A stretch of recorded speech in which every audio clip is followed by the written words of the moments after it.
Matokeo ya mtihani wa moko wa darasa la 7 kwa mkoa wa Arusha. Kama ambavyo unaona, unaweza kuangalia matokeo haya kupitia website ambayo tutakuwekea katika uwanja wa comment pamoja na description. Utabonyeza linki kuweza kupata matokeo hayo. Utachagua wilaya ama ni jiji kuweza kufungua shule zake, mfano hapo Arusha City.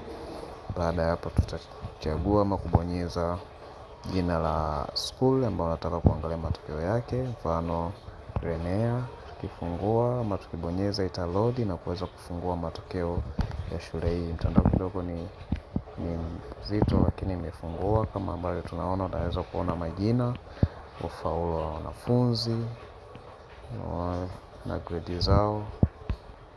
Unaweza kuziona zote, position pia ya shule. Unaweza kuiona GPA ya shule na kadhalika.